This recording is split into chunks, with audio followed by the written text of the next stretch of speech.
Hello, everyone. Hello, hello.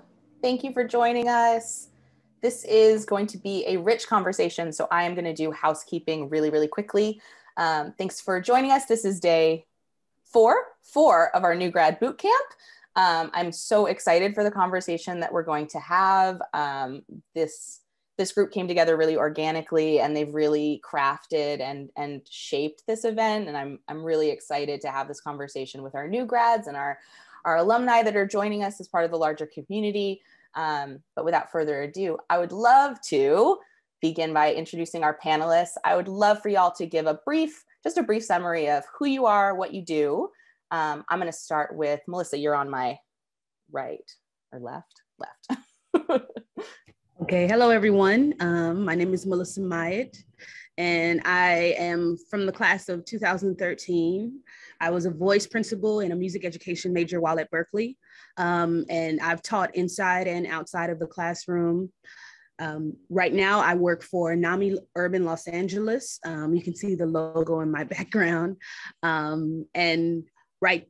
What I do now is I'm one of the program outreach coordinators for the organization. I make sure a lot of the educational programming that we offer is being delivered to our community members, as well as marketed in a way that appeals to them and lets them know what our resources can provide. I also facilitate a class called Mental Health First Aid. And in that class, we teach community members as well as organizations and companies how to recognize signs and symptoms of mental health crisis and non-crisis situations that are occurring in maybe their family members, friends, students, co-workers, things like that. So that's my main focus right now, is just making sure that more folks are aware of how to recognize those symptoms. We emphasize in the training not to diagnose, because we are not professionals in that. If you are a professional, of course, you are more aware of how to diagnose, but in the classes that we teach, we just kind of focus on seeing those signs and symptoms and being able to assist and knowing how and when to assist when you are encountering that kind of situation. So that's my focus right now. But again, the organization I work for is called NAMI Urban Los Angeles, and there's it's a national organization. It stands for National Alliance on Mental Illness. So there are affiliations all over the nation. And wherever you are, there most likely is a NAMI affiliation there. But mine focuses on South Los Angeles. Thank you. Thank you, Melissa. Next up, let's go Mario. Hey, everybody. My name is Mario Jose, and I was class of 2011 from Berklee, a vocalist as well, and I majored in vocal performance. And 10 years in LA, which is crazy to think about, but I am currently a full-time session singer and background vocalist, and have had the opportunity to work with some companies regarding mental health and its pairing with social media. So that's why I'm here today, and happy to be here. Thank you, Mario. Ayanna. Hi, everyone. My name is Ayanna, and I'm a freelancer. So I'm a freelance composer, music producer, singer, songwriter, arranger, all that kind of stuff. I graduated in 2018 with a dual degree in contemporary writing and production and professional music. And my instrument at Berklee was baritone saxophone. So I've been in LA since I graduated. And throughout that time, I've worked as a composer's assistant and music teacher. And now I guess it was 2019, I started working as a freelancer. So just freelancing with visual media projects and music production projects and songwriting projects. All the creative things. And Mary, bring us home. Absolutely. So I am Dr. Mary Dooley. Yeah. I just got my doctorate a year ago, so it's still very exciting. So I am Dr. Mary Dooley. I am right now based in Rhode Island, which I just want to throw out the little caveat that it is the territory of the Pocasset Wampanoag of the Pokanoket Nation. I graduated from Berklee in 2010. I think I was a professional music major. I have done nothing with that. I then went on to grad school where I got my master's in addiction studies and counseling. And then I moved to Los Angeles where I worked for about 5 years in various settings as a sober companion for celebrities and also on Skid Row providing services and housing for people experiencing homelessness. I then moved to North Carolina to go to the University of North Carolina at Chapel Hill, where I got my PhD in school psychology. I am currently a pediatric psychologist at Children's National Hospital in DC, where for the past year-ish or so, I've worked in primary care settings where basically anytime that you've gone for an annual visit, each year kids have to go in to get checkups, vaccinations, all of those type of things. And I am a part of those clinics. If families are having any concerns with behaviors, mood, anxiety, depression, suicidal ideation, sleep, temper tantrums, etc., from birth to age 25, and then also for the parents. I am there as a resource to be either their psychologist or to help get them access to the services that they need. And I think that's it. That's all I do. I think that's it. That's all. There's just a few things between the four of you, just a few things that you've all done. So mental health is really trendy right now. We are very aware of this. It is a hashtag on all of the things. When did y'all get to a place where you felt like you were really passionate about having more conversations and being more visible about your advocacy around mental health? Whoever wants to kick us off. Start. So personally, I deal with bipolar disorder. So when I was diagnosed with that kind of sparked my need or want to kind of talk to others about dealing with that, trying to function with that, how you don't let it like rule your life. So personally, I've just kind of used what I've learned through my therapy sessions and psychiatry sessions to kind of inform myself and also my own research. And I just kind of was passionate through the personal experience aspect. For me, like Ayanna, it was definitely personal experience. I received my first diagnosis while at Berklee. So that definitely informed understanding of it needing to be talked about, as well as my family members. My family, my brother, who he was diagnosed with bipolar disorder while in college. And at that time, my family, we really needed resources that would help us to understand what he was going through and how to better help him. And we were made aware about NAMI Urban Los Angeles and NAMI in general, and it changed our lives because we were able to better assist my brother, and my parents were also better able to assist me as well. But just the emphasis because it just helped us to know what we needed to do, as well as helped us understand what was going on. We've always been pretty compassionate towards one another, but that was a different experience. So it required, a different level of expertise and a different level of knowledge. So NAMI Urban Los Angeles, helped us with that. But from there on, of course, with the exposure to NAMI, as well as just hearing conversations because of what we learned with NAMI Urban Los Angeles, I would hear a lot of conversations about mental health that sometimes was, it was clear that the understanding was a little warped. I remember going to an event where it was like a dancing event. And I remember a woman getting on the mic, a cure for mental illness, a cure. And I was like, wait, that doesn't sound right, and so things like that have inspired me to be like, okay, well, maybe if I could become a part of the conversation, I could help people better understand that a cure is not the proper language when you're discussing a mental health issue, rather than recovery and resilience, things like that, but not emphasizing, a cure. One vaccine will get all that mental health, all those mental health problems out of the way. No. So yeah, so hearing a lot of, conversations that really don't align with what it really is, that's definitely inspired me to get become more active in dialogues and active in facilitating trainings and things like that. So really that education element for you. Yeah. Yes. Mary, what about you? Yeah, so I spent a solid 10 years trying to kill myself from about age 10 until I was about 19 years old. I used all the different ways that I could, including slowly with alcohol.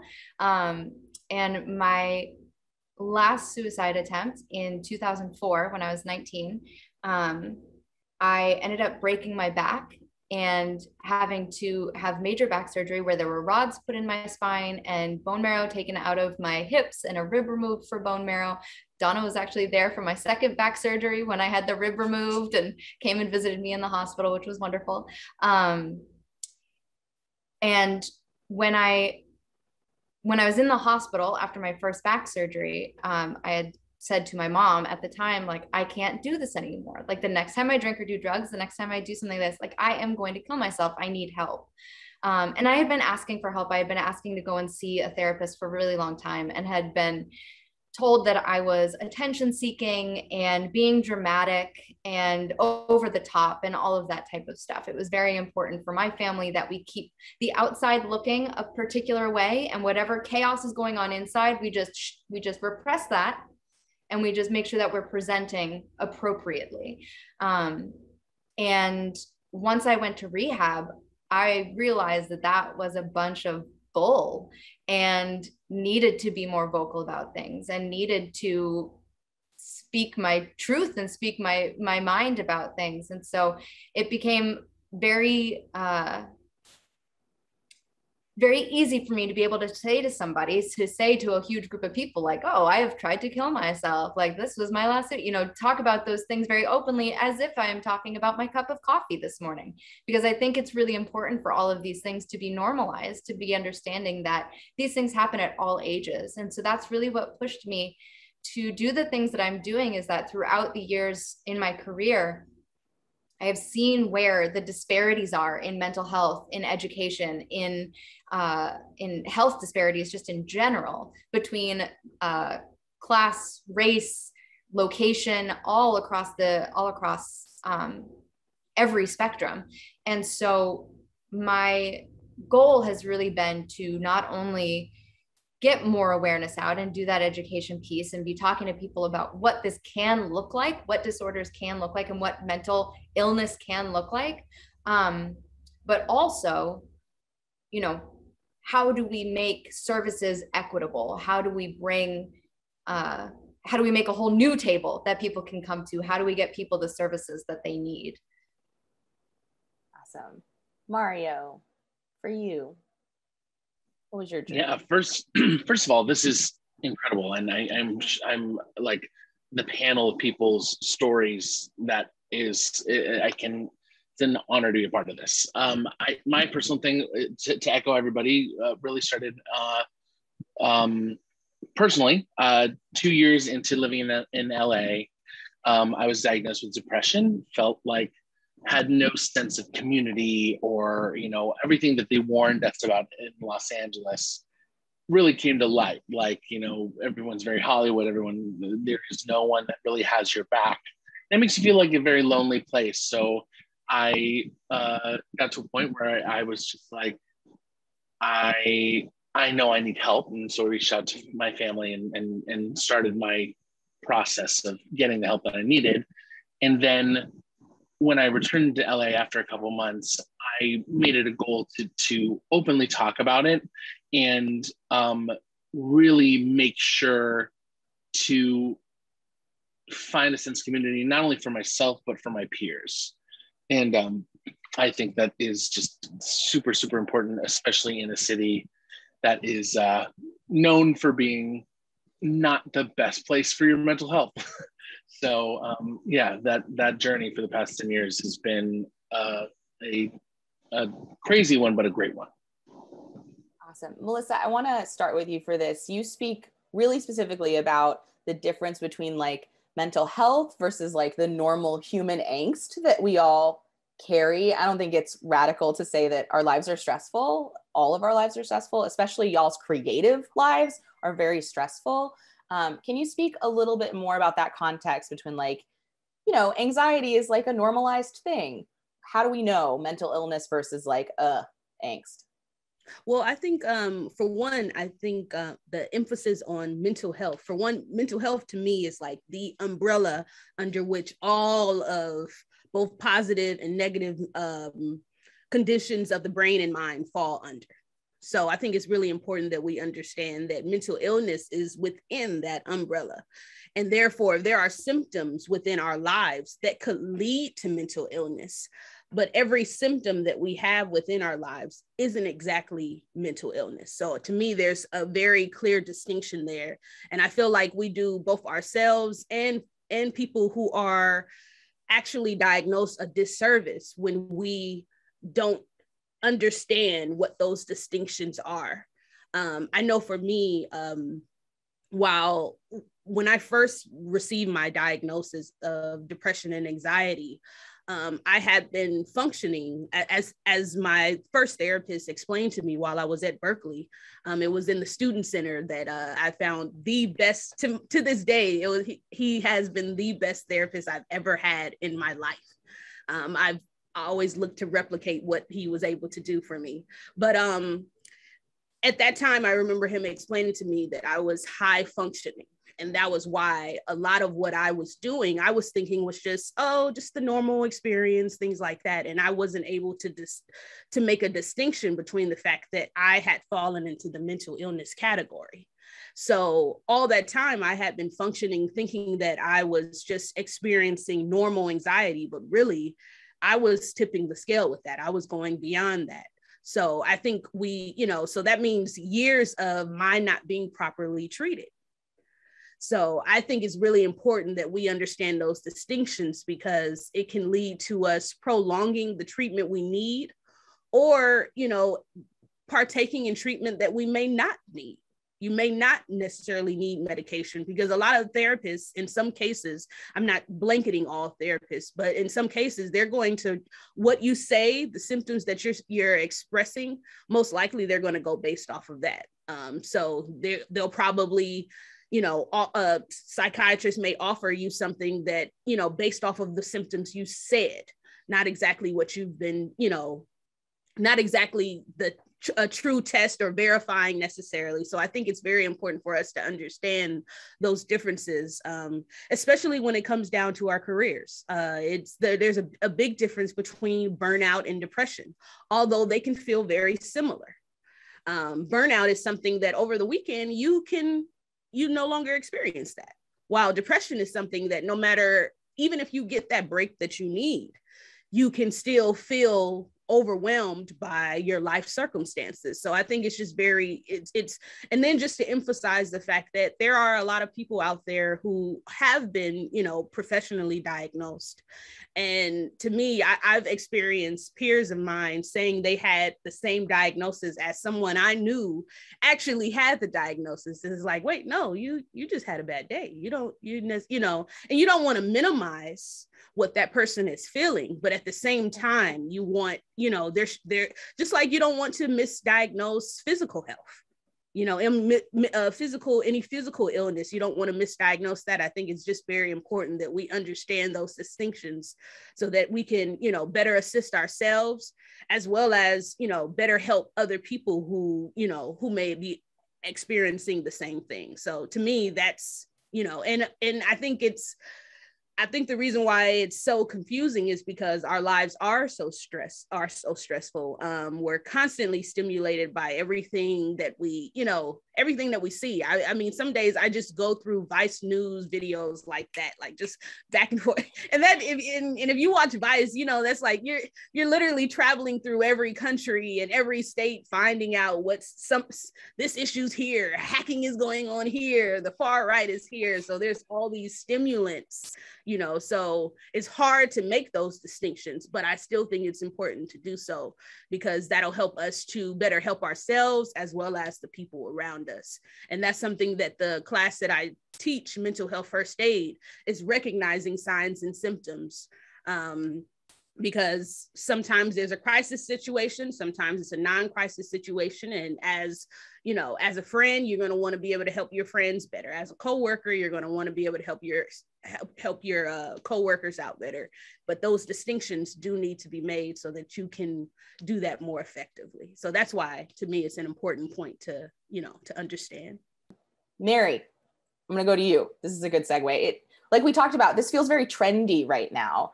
So for you and your profession, like from your vantage point, does it feel like it's more about how it's trending and that, or do you see it as more of like this collective awareness of what Melissa was saying?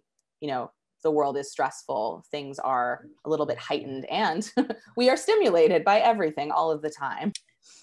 As far as it being trendy, mental health being trendy, I think what we are seeing is that it feels more like progress to me. I think what we're seeing is that people are more open about their experiences. Additionally, what we've used for diagnoses, the DSM, keeps getting updated. And when it was first created, it is a book of written by white men for white upper middle class patients who are struggling to fit into the working capitalist white supremacy society. So we see these different diagnoses that, you know, the inattention, hyperactivity, autism, all of these different things that it's like, is this actually a disorder, or does this just mean that our output in capitalism is not going to be what a healthy person would be able to do? So with each of these changes, with the DSM updating over time, with assessments and evaluations now opening up to include more people, we're missing fewer people. It used to be that ADHD was predominantly a disorder for white boys. And we are starting to see that, oh, wait, no, it's not actually just for the kid who's running back in the classroom, but it's also for the little Black girl who is sitting quietly in the corner reading and missing the questions that are being asked. With the evaluations opening up, we are getting more people. And so I don't know necessarily that it is trendy as much as it is progress. The other piece is that there are a lot more online options in terms of self-diagnosing, a lot of accounts on TikTok, Instagram, Facebook, I'm sure, all the different things to be able to say like, hey, do you have ADHD? Here are some of the symptoms. And I don't know about y'all, but despite the fact that I don't really believe in horoscopes, every time I read about Geminis, I'm like, oh my God, they got me, right? And so when we are reading these symptoms and these ideas of like, hey, here are some things that could fit narcissistic personality disorder, it's really hard not to be like, oh my God, that's me. I knew it, right? When I was going through my master's program, when we're talking about the different diagnoses, they would tell us like, you're going to want to diagnose yourself with everything, diagnose your family and friends with everything. And, you know, as said before, there's a difference between having a couple of traits and having a diagnosable disorder. So there is that decrease in stigma and an increase in acceptance and discussion about mental health and mental illness and mental health concerns. The issue, though, is that disconnect between being open and talking about the issues and receiving support and services. So this is where I feel has been one of the bigger struggles, is that most places, a lot of therapists, they're going to have really long wait lists. Insurance barely covers therapeutic services. There is still pushback on mental health concerns in the face of capitalism and white supremacy. So, you know, most people aren't able to take mental health days, right? You can call in sick. You can call in and say you have food poisoning. It's really hard to call into work and be like, hey, yeah, I'm sad today, so I'm just going to be in bed if anyone needs me, right? Like, luckily in my field, we're allowed to say that. It's amazing. I get to be like, hey, I'm under my bed. I'm gonna need the morning. But most people, they're not able to do that. And in our capitalist white supremacy culture in the United States, particularly, there's a lot about that grind and hustle culture. So being able to experience these things, but like still push through and like no days off and like stopping is weak, and you got to keep your output's got to be, you know, that toxic positivity type deal. Taking breaks, taking your time, slowing down, they're seen as failures. And that's only because we are not creating as much output as capitalism wants us to, right? And so being able to, I find myself sometimes even saying, okay, Mary, slow down the speaking, right? The pandemic is still going on. I almost said the pandemic it's still happening. And the pandemic, the lockdowns allowed for and forced people, many people, to all of a sudden be stuck with their own thoughts. There was no distractions. There were no, you couldn't get out and keep yourself busy. You had to just sit and be with yourself. And for a lot of people, that was miserable. That was chaos. The number of people looking for help with anxiety and depression from January 2020 to September 2020, there was a 93% increase in the number of anxiety screenings. There was a 62% increase in depression screenings. And the number of screenings with moderate to severe symptoms of depression and anxiety has continued to increase this whole time. So even as we are trying to get back to normal, people's mental health are not back to normal. It is not in a good spot. One of the big concerns, as well as that suicidal ideation is beginning to increase. Granted, it is a smaller increase, but it is still increasing. And I think a lot of people still get scared about talking about suicide, suicidal ideation, self-harming, self-injurious behaviors, all of that a a lot of times, particularly with youth, and I predominantly work with kids and adolescents. So this is where my wheelhouse is. But a lot of times they say oh, don't talk about that. Don't think that way. Don't think that way. Don't think those, don't say that, right? When really what would be helpful is having that open conversation. So people being more open about these things, people having it be trendy to say, hey, I'm on medication. Hey, I've started seeing a therapist. This is what my therapist has said, those type of things that's progress. That's helping us get to a place of understanding. I think in terms of trendiness as well, there is this idea of influencers or people wanting to be influencers, whatever an influencer is. I don't even really understand. That might be because I'm an elder geriatric millennial, but I don't really get it. There are going to be people who pretend to have a mental illness, and there are going to be people who are attention seeking with the fake or fictitious illness. And there are people who don't understand, right? Just because you like things in order doesn't mean that you have OCD or that you are OCD. Just because you can't pay attention very well doesn't mean that you are ADHD, right? We are not our diagnoses. We are experiencing symptoms, and sometimes there are other things creating that, right? As talked about, that executive functioning is strained when there is trauma, poor sleep, poor diet, poor relationships, low motivation, lack of boundaries, fewer carrots and more sticks, right? All of these things. It is a lot easier to dissociate on TikTok for hours than it is to actually sit and pay attention and be focused, right? So we're seeing increased need, decreased stigma, increased education of symptoms, thanks to social media and things like that, increased distress, thanks to social media and things like that. And additionally, the mental health field continues to be predominantly female and predominantly white, and we are burnt out. And so for a lot of people, when they go to get support, when they go to get help, we're not a good resource, right? There are a lot of professionals that are unprofessional. So between culture and climate, causing an increase in the need, capitalism and white supremacy are causing a decrease in available services. So for me, the trendiness of mental health can only help us to get more providers who are more reminiscent of our population and who have more understanding of what's going on, and to help sort of buck the capitalist white supremacist society that we're living in currently. Thank you. Yeah, I super appreciate your perspective in this large scale way of what everything that we're experiencing, right? We're in between a rock and a hard place, it seems like most of the time.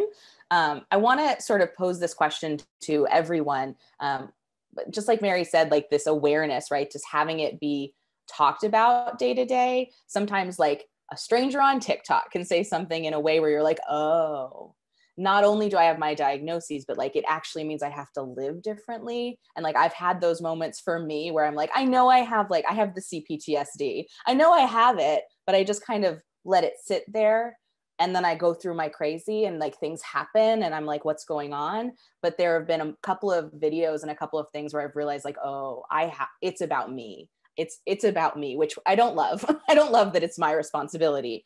But I wanted to pose that to everyone and say, was there a person in your life? Was there a moment where you just kind of realized you need to give your own mental health and your own care the weight that it deserves versus just like knowing and being aware of it?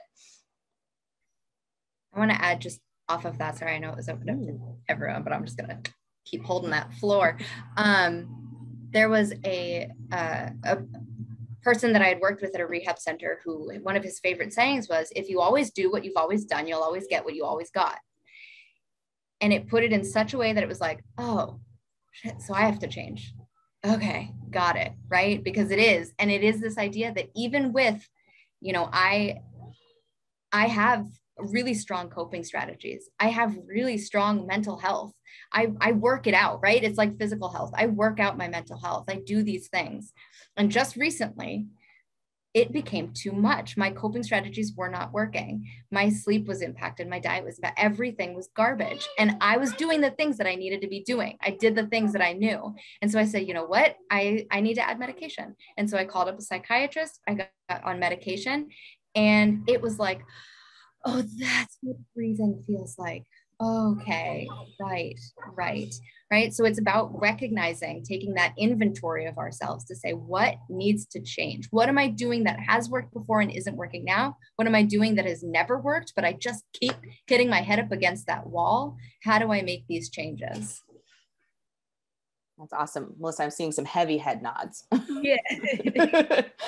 I totally agree.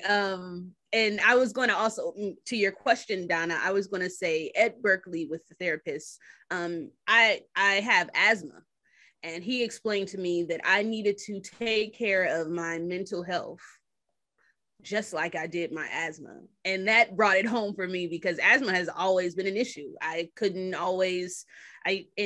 I used to sing really loud in my backyard and come inside wheezing.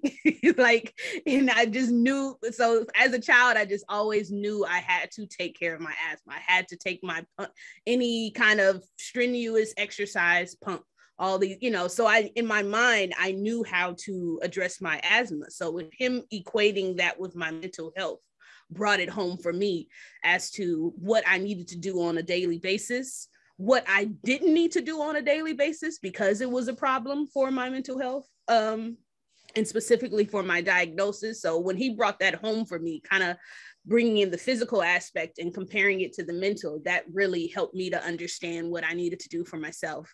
And I really like what Mary said about just taking that inventory and readjusting.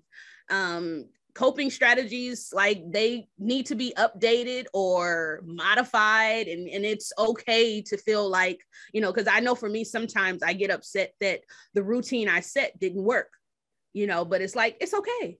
It's okay. At least that needs to be a part of your life, and at least that, making adjustments doesn't mean that you're a failure at what you initially tried to do. It just means that there needs to be some modifications. And I think, that's a part of self-care, is constantly doing that inventory to make sure what you're doing is actually effective, and that's something that I think a lot of people feel like, oh, once I got that one thing set, I can just keep doing this for the rest of my life. And it's like, especially with mental health, because if you have a mental illness and you've been diagnosed, that changes so often because so many life circumstances changes. So you're constantly having to reevaluate what you need to do and what you don't need to do and things like that.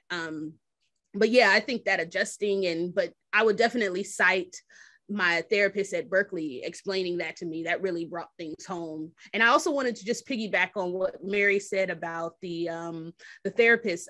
Mary, I had just heard this word, compassion fatigue. And I've heard that it was mind blowing because I feel like I know therapists experience it, but as a teacher, I experience compassion fatigue, where because I was overstressed, my ability to connect with my students was starting to become impacted. And I wasn't my bright self that I usually was with my students. And it just started, but I just heard recently within the last week, I heard that word compassion fatigue. And that, I think any social services or anything where you're constantly dealing with people of all ages, and I would say animals as well, things like that can, compassion fatigue can come about. So yeah, I just wanted to piggyback on that. Mm-hmm. Yeah, having the space for other energies, right? Other than our own. We have enough energies, and then we have to make space. Right. It's incredible. Ayanna, Mario, anything else to add to this? What made it feel real? Yeah, I think personally, it was my first realization of how truly independent this is when we graduated Berklee, and then we moved to a new city, and when you didn't have a schedule, how much power was in your hands. Like, oh wow, I could stay in bed all day and no one would yell at me.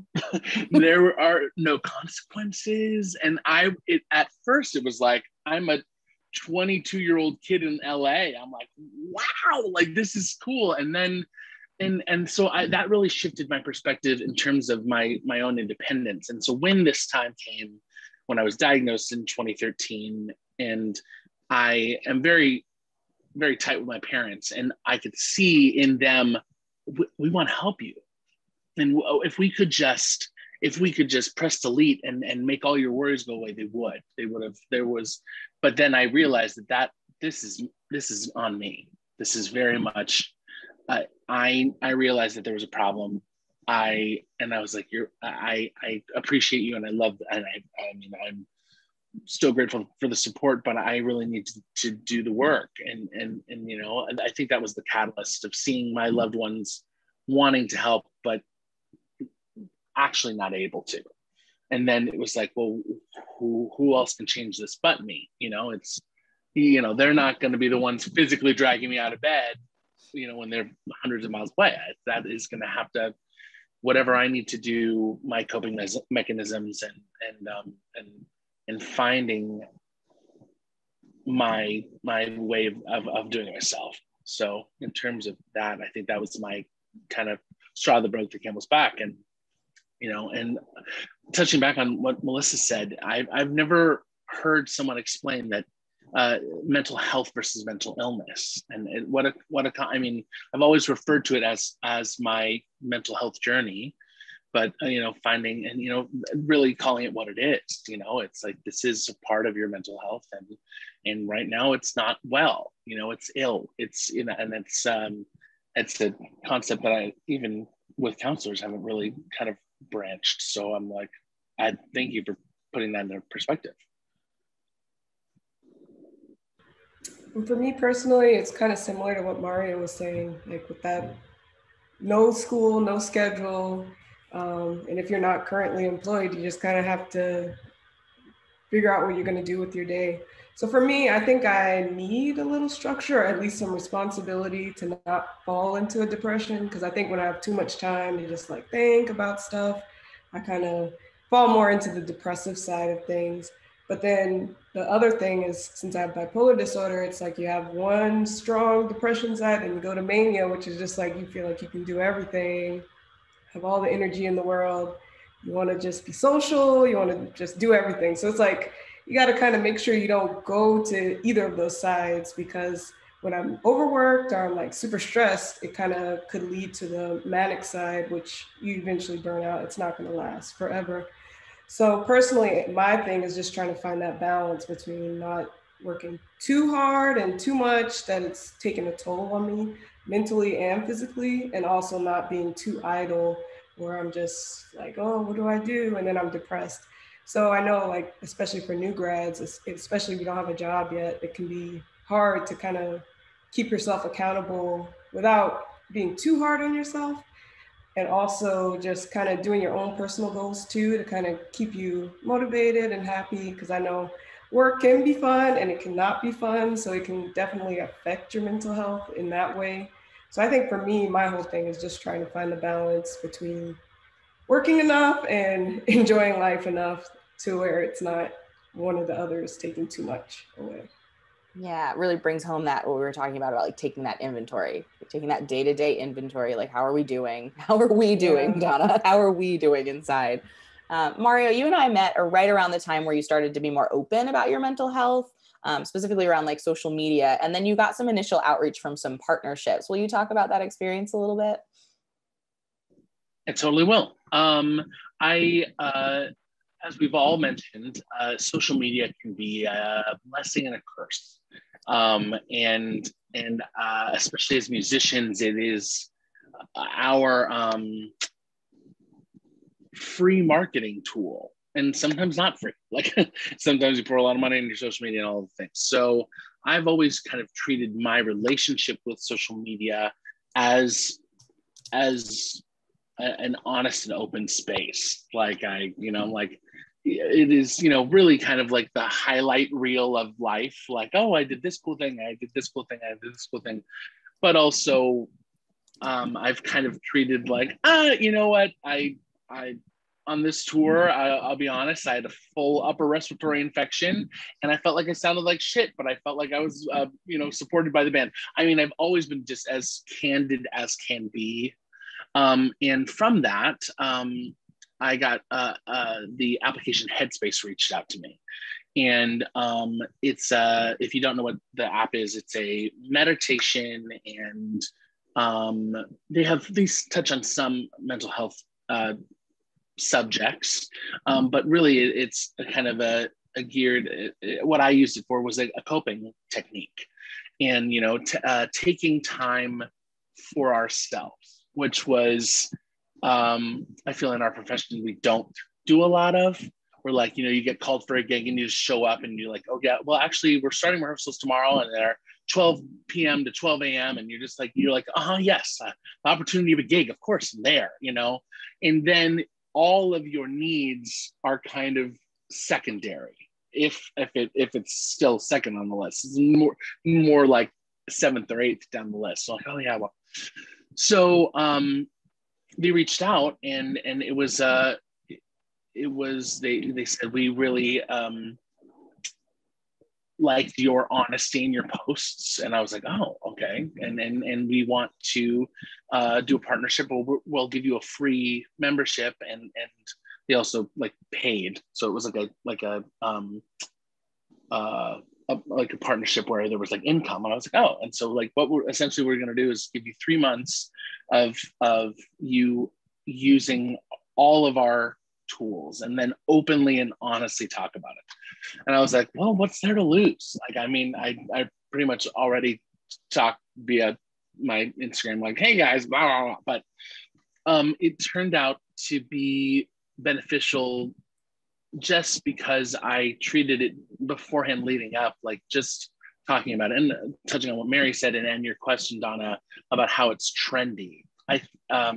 One of the conversations I had with my parents in 2020 is that their generation didn't talk about mental health at all. Like, they were the generation of, oh, well, you pull up your britches and you hope, you just suck it up and you keep going. And so talking to my parents about mental health ever since I was diagnosed in 2013 has been a journey, and just an open dialogue. And now I do agree with Mary in the sense that because it's trendy, it's again, the social media blessing her side of it. It is, for the most part, in my opinion, a good thing because we're talking about it and it's being discussed, and it's finding communities in people that are potentially struggling like you. So it was with Headspace, it turned out to be, something that, I mean, how many times have we looked on our Explore page on Instagram and been like, wow, I really wish I had 18 abs like that guy. Like, I mean, and then like taking that in and knowing when to put your phone down and finding a healthy balance between the two can lead to potential opportunities for, income and even past that, community and support when you didn't know that it was coming. Right. When we might have maybe hesitated in the past. Right. I remember this conversation. It was really like, yeah, wow, what a difference authenticity makes in some spaces. Yeah, it's incredible to see. Ayanna, as somebody who works in a role that's accountable for like a lot of coordination, right? You're a freelancer, you have all these projects. I think you said like 10 things at the beginning of this. Deadlines aren't always in your control. We talk about boundaries with mental health all the time. Can you talk about how you actually put that into practice and what it looks like for you? We've established that it's all about us and what we can control, no matter how much I don't like it. But I would really like to hear how you manage it when it's like not really up to you. You're not in control of your own schedule. That's one of the reasons I chose to become a freelancer, is because I've held these composer's assistant jobs and they really don't care about your boundaries. So you need to basically be on call when you're a composer's assistant. So, you know, it could be in the middle of the night, it could be in the early morning. So that's one of the reasons I kind of stepped away from that, because personally, I can't be up like long stretches of time due to bipolar disorder, because that's what triggers mania for me. And, you know, they don't really care about that. So I was just like, okay, I can't really force them to accommodate me. I mean, I wish there was a way to for that. But yeah, so that's why I was like, okay, I can't do this composer's assistant stuff because it's not compatible with my needs. So that's why I segued into freelance work, which is way harder to make a living at, as I'm sure most people know, because it's very sporadic. You might have a lot of projects at one point, a few projects here and there. So personally, I'm in a position to kind of be able to turn down some work. So if they're kind of being unreasonable with the deadlines, I won't take the project, even if it's like super well paid, because I know personally I don't want to stress myself in that way for that kind of project. So for me, it's just kind of like you might have to compromise on a lot of stuff or not do a lot of gigs that you really want to do because of your health and wellness and your self-care. So for me, it's just been kind of like having standards. Okay, I'll just set it like a business. So I say, okay, I do not accept projects that have extremely fast turnarounds and a lot of work. And I'll just tell them straight up, like, I can't take your project because of this. If you're willing to compromise, we can see if you'll do that. If not, I can see if I know someone else that could take your project, or I'm sorry, maybe we can work together in the future. So, you know, that's kind of hard as a musician to kind of establish yourself being so picky that way. So I wouldn't like recommend it to a lot of people if they can kind of push themselves to the upper limit and you're okay with that, it's okay. But for me personally, I just chose that I needed to prioritize my mental health in that way. And I also try to communicate what my expectations for the project are so that they aren't expecting something that I can't deliver and getting disappointed. So I try to be very upfront about what it's going to take, what the timeline is. I kind of add a little buffer in just in case something comes up. So it's just kind of like you just kind of have to set your own rules and be very strict and adhere to them. And then once you develop like a regular client base, they'll know like, okay, you can't expect her to get something done in 2 days. You need to give like a week for this kind of thing. So I think it's just, you gotta be your own advocate. And I know as a starting composer or in the music industry, it's a little harder to get your foot in the door that way. But personally, I just felt like that's what I needed to do in order to keep my mental health well and my physical health and everything. Yeah, it seems the word that keeps coming up while I'm listening to all of you is practice, right? Like, which is something that's really familiar for those of us in this community specifically. It feels like it's such a practice of that inventory, a practice of that, what can I change, a practice of that assessment, and a practice of that sort of courage to be like, this is what I'm going through. This is what is happening, and really fighting that urge, like Mary said, to just shove it down and sacrifice for the illusion. So in the interest of time, we don't have a lot of time for Q&A, but we can absolutely go a few minutes over. I am here for folks. I want to open the floor. If you want to come on camera and turn on your mic, that is great. We had a hand up, Mark. If you'd like to kick us off with your question, I would love to hear it and pose it to our panelists right now. Yes, thank you. And I want to thank the panelists for your time here and for your openness and honesty. It's a very generous thing, I think.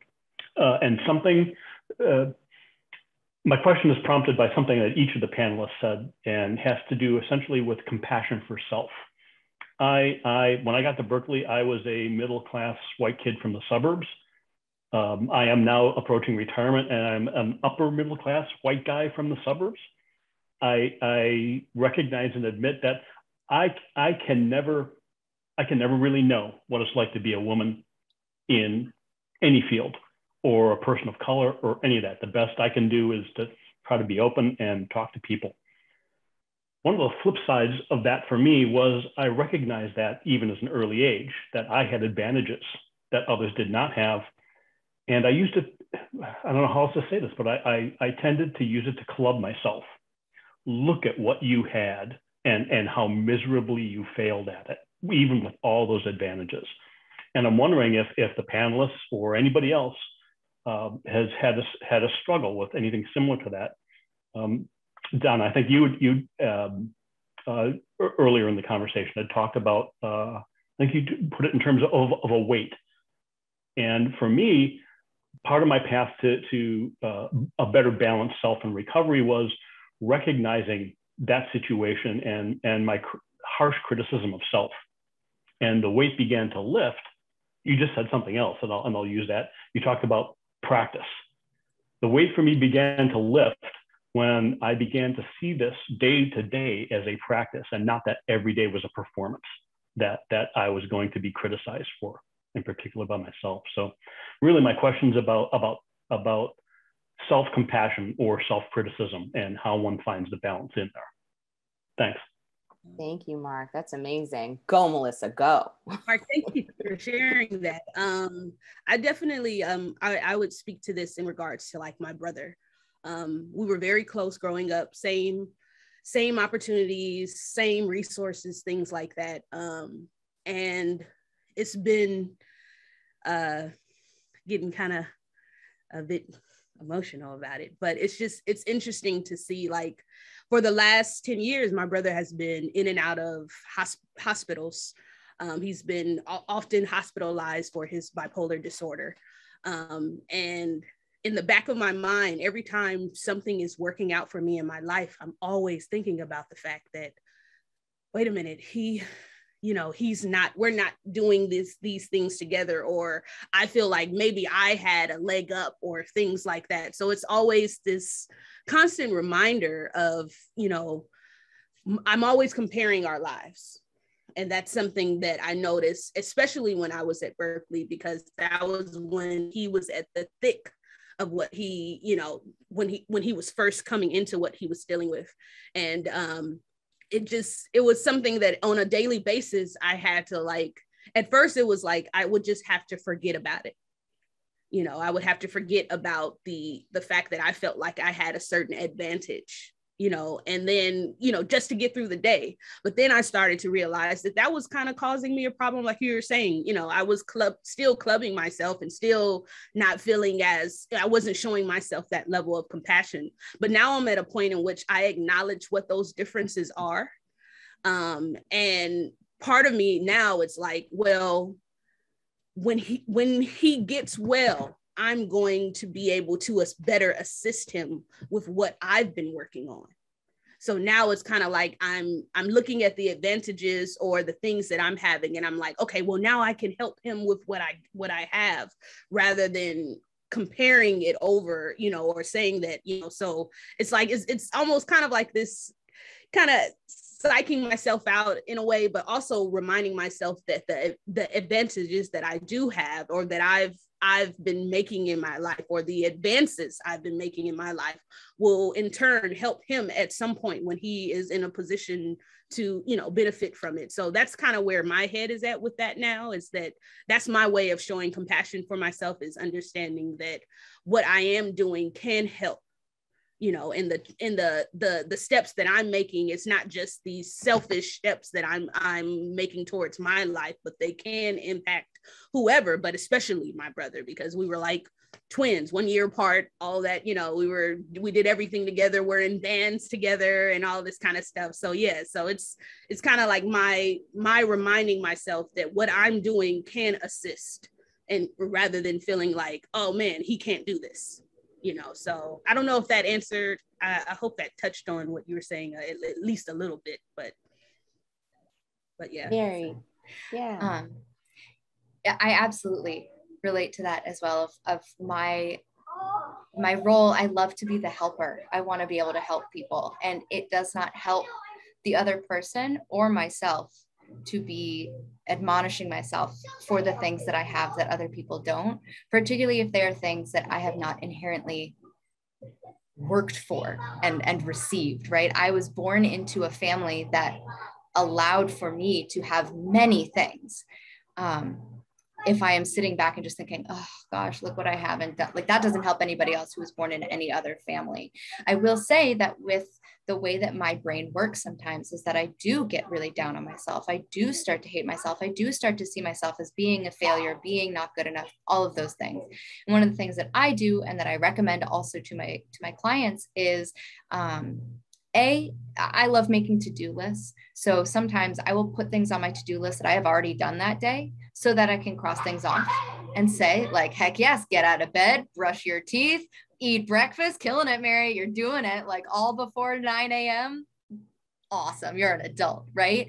And then on the flip side is not only the to-do list, but the to-do list. If I'm starting to feel really down on myself, I have a very strong support system, one of which is Donna, that I get to say to her, like, I feel like garbage, help me.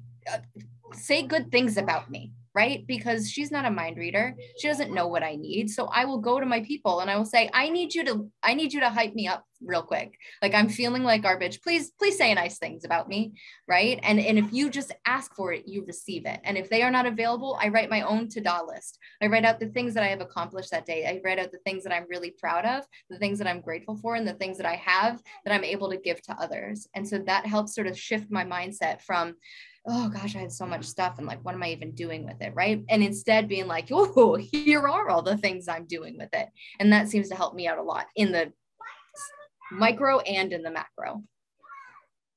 Yeah. I'd love to, can I add as well? Please. Mark, I love everything that both Mary and Melissa said. And Melissa touched on comparison. And I think that I struggle with that as well, especially in our field. And that you see other people on social media, I'm like, oh, they're doing these gigs and like that I would love to be doing, you know, and it's hard to not go, well, but what helps me is I feel that in our, this is a generalization, but I feel like we are very self-critical. Like exactly what you're saying. You're like, oh, I had all these years, I could have done this, this, and this, and this. With every, one of my therapists said that with every negative thought you have, balance it with something that recognize an accomplishment of yours. Because I don't think we really take the time, especially as musicians, to sit back and go, you know what? Okay, think of the cool stuff that I've done. Think of that gig that I walked out of there. I'm like, man, that was one of the coolest gigs I've ever done. And we don't take the time to give ourselves a pat on the back. I feel like the first thing we'll do is look at our shortcomings, and not take the time to go, you know what? No, that was cool. I really nailed the bridge of that song. Then, there were two other songs after that where I'm like, not great, but you know what? I did have that bridge. Anyway, that has really helped me because it's touching on horoscopes. I am a Libra and everything has to be counterbalanced. Like, I was like, okay, no, if you're going to dog yourself, every time you do, take a second and go, wait a minute, okay. There's a bad thing.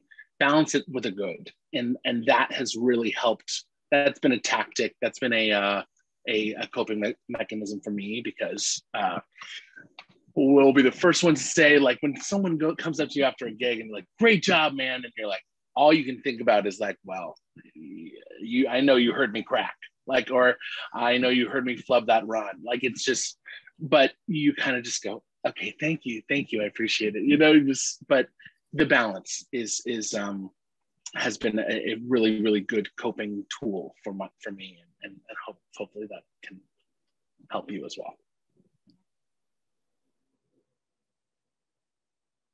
And I want to pause for you in case you wanted to jump in, but I also wanted to, Mark, I resonated so much, and I want to like highlight what you said about like, you'll never have that experience. Like obviously day to day, you're having a different experience than me. But one of the things that has become really clear for me in the way that we talk about mental health, for me, you can't separate the things that we've been talking about in these toxic ideologies in our culture. You may not be this, but you're still being impacted by those ideologies in that way. And as a mixed person, as a mixed Black woman, I walk that line every day in my head. So I just want to open up and say that for you, because that's something for me, when you said that, like my body, I felt it in my body when you said like, I have so much, and like, it's hard to keep that balance. It's hard for me to keep the balance of, you know, do I take a break because my Black soul is exhausted? Or do I, because of my privilege in these spaces, in a lot of spaces, I'm the only person of color that's in them. I have an incredibly high level of education. I have this Berklee space. I have this platform. So I struggle with that on a day-to-day basis. And I just want to say, you're not alone. It is a day-to-day sort of inventory, right? Of like, can I serve, but also take care of myself? And I want to really recognize you for being aware of that balance, because it's heavy, right? We have to take care of ourselves, and it's not easy. It's not easy in this culture at all. If I may, obviously there's been a lot of press about that lately, and it can weigh very heavily. And I need to find what I'm responsible for, I guess, is the way I have to frame it, and do the best I can with that, and not take on more. Does that make sense? Yeah, it's an us problem, right? It's an us problem. And you know, media doesn't help. Media doesn't help. It's never helped any of us. Absolutely. Looks like we are good. Well, we can wrap up. That wasn't too many minutes over. So thank y'all for staying with us. Everybody stayed, which is like, that's kind of a moment. So I'm just let's recognize it. This is an important conversation. It's deeply important in our relationships, and it helps us to be better in our careers. So I want to thank all of the panelists and our folks who are chatting and asking questions, because this transparency isn't nothing, and I want to honor it, and I want to keep honoring it. So please bring me your feedback, your energy, your questions. I love talking about the real things. If that's all I did all day, every day, I would be happy as a clam, because like we've all said, we want to be of service and we want to help. And if I can be a part of that for this community, I want to. So thank you, Mario. Thank you, Mary. Thank you, Ayanna. Thank you, Melissa. Thank you for everything that you continue to do and how you continue to be open. And if anybody has any questions for them afterwards that kind of ping in your brain, please feel free to just email me. I will do a shameless plug for tomorrow. We are talking social media. Great segue after the mental health panel. But real talk, I asked somebody to do a custom presentation for us to really highlight and dispel the mythologies around social media, so that we're not all chasing the follows, chasing the blue check mark. What are your career goals, and how do you use this as a tool? Because it is a tool. It is not who you are, and it is not your life.